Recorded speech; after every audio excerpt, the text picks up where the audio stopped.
Bonsoir à tous. Un éclair de lumière porté par le ruisseau s'invita dans la cuvette plastique de l'adolescent et se mit à tourner en périphérie du flux d'eau boueuse. La lumière cristalline finit par freiner sa course, se lever dans les scories et paillettes d'or de la bâtée de Jean de Dieu, 15 ans, orpailleur de son état, qui en perdit l'usage du cœur, de la langue et pour un court instant le bénéfice des tympans. Sa poitrine bondit, plus un son ne lui parvenait à l'exception du sang pulsant dans ses tempes. Il en oublia l'eau qui s'engouffrait dans ses bottes. Seuls ses poumons sifflaient en vain un orage de bonheur muet. C'est mon jour magique, Caribou Lapierre, Caribou dans ma poche. Ces mots sont signés Alain Lallemand, il est l'invité de LCR ce soir.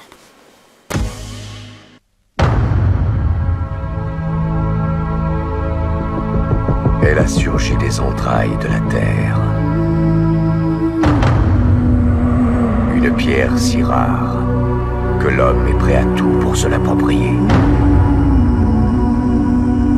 Et quiconque la touche finit avec du sang sur les mains. Ce diamant est mon ticket de sortie de ce maudit continent. Voilà, Blood Diamond, film d'Edward Zwick avec évidemment Leonardo DiCaprio, comment ne pas le reconnaître. Bonsoir Alain Lallemand. On n'est pas très loin de votre univers évidemment, mais vous allez beaucoup plus loin et beaucoup plus proche de la réalité puisque vous êtes aussi journaliste d'investigation avec L'homme qui dépeuplait les collines. C'est votre nouveau roman qui vient de sortir chez Lattès. Je voudrais qu'on parle évidemment de ce roman. Avant ça, un petit peu de l'ambiance en ce moment. Le roman d'abord il est sorti début mars, 6 mars Le 4 mars, très exactement, présentation dans les librairies le 10 mars, donc et pas de bol après, paf, donc ça veut dire beaucoup de travail pour essayer de le faire vivre sur les réseaux sociaux, être sûr que les libraires au déconfinement ouvrent bien les caisses et remarquent ce livre, voilà, évidemment. C'est dur, hein. Alors maintenant les interviews, etc.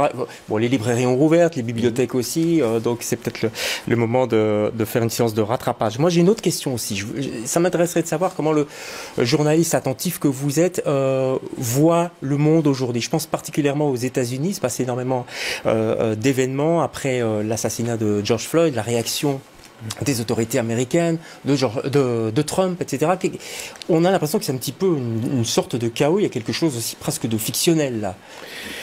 Moi, ce qui m'intéresse, parce que j'ai quand même passé pas mal d'années de ma vie comme journaliste, grand reporter à l'international, c'est la manière dont la droite française est en train de lâcher les États-Unis. Et ça me semble stratégiquement intéressant. C'est-à-dire que les think tanks commencent à penser que la Chine, la Russie sont des puissances de prédateurs, mais les États-Unis aussi. Ça, c'est très nouveau. Ça s'est passé cette semaine, des déclarations dans le Figaro. Ça m'intéresse. Je me dis, tiens, le monde est en train de bouger.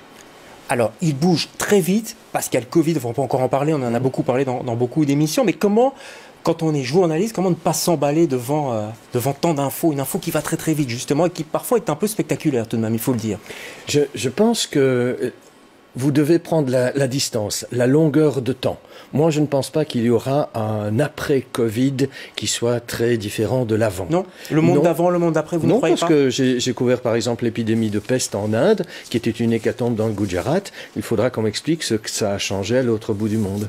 Donc, je ne suis pas du tout convaincu que le Covid ait un impact planétaire. Je pense qu'il a un impact qui reste limité à des sous-continents. Et regardez la manière dont l'Afrique que j'aime est en train de réagir au Covid. Les personnes disent, mais depuis le début de l'épidémie, certaines personnes sont déjà tombées malades 4-5 fois d'autres choses. Donc, le Covid, c'est, évidemment, on ne va pas le nier, il existe, il va être un drame pour l'Afrique comme pour les autres continents, mais quelle importance par rapport au conflit, par rapport aux autres drames, par rapport à l'incroyable pénétration de HIV dans toute l'Afrique des Grands Lacs.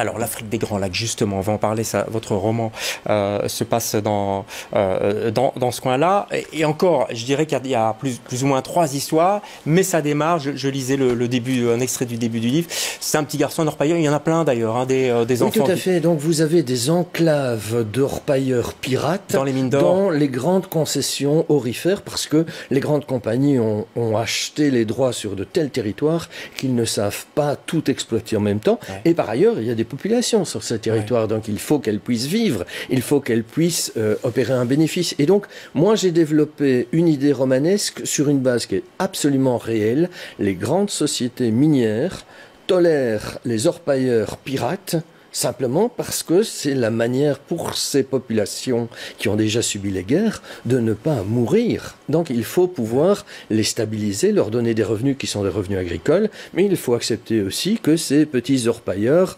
viennent gratter un peu des ressources aurifères de ce qui est finalement leur pays, et dont ils ne voient jamais la rentrée, puisque tout part vers Kinshasa, et de Kinshasa ça part dans de très larges poches qui elles-mêmes sont relayées dans les paradis fiscaux, ce genre de choses. Etc. Voilà.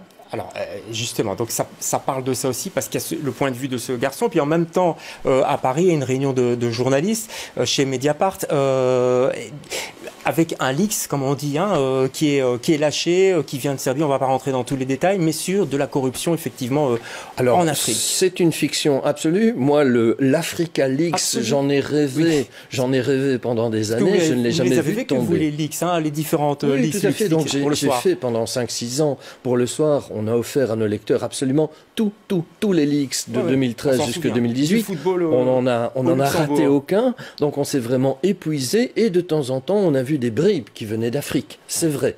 Et donc j'ai été puisé dans ce que je voyais remonter de la République démocratique du Congo. Lorsque je parle des banquiers, par exemple de certains opérateurs financiers qui se trouvent par exemple avenue Molière, oui, je ne suis pas totalement dans la fiction évidemment, parce que je pense qu'une des grandes éthiques du romancier journaliste, c'est au moins de pouvoir imaginer un réel alternatif qui ne contredise pas ce que le journaliste sait du monde dans lequel on vit. Je me sentirais très mal si je devais raconter un monde de bisounours. Ouais. Et je me sentirais tout aussi mal si je devais présenter un monde qui va plus mal que ce que le monde ne va. Donc j'essaie au moins de rester dans du vraisemblable. Oui, du vraisemblable. Vous mélangez des faux noms. J'étais voir un petit peu sur Google, mais ces gens-là n'existent absolument pas. Mais Kabila, par exemple, est bien présent. Kabila est bien présent parce que j'invite M. Kabila à lire ce livre, et puis à la fin du livre, il aura sans doute... il se dira, ah ouais, mec sympa l'allemand quand même. Donc, et ça ne vous gêne pas? Ça ne gêne pas le journaliste que vous êtes de mettre du romanesque sur du vraisemblable ou une certaine... Ça ne me gêne pas du tout. J'ai travaillé des années pour un grand collectif de journalistes d'investigation, c'est vrai, dont on a tiré de nos travaux 2 films, dont Les Diamants du Sang. Sans les enquêtes que nous avons faites au Libéria, jamais on n'aurait pu créer des fictions qui relayent en fait cette réalité.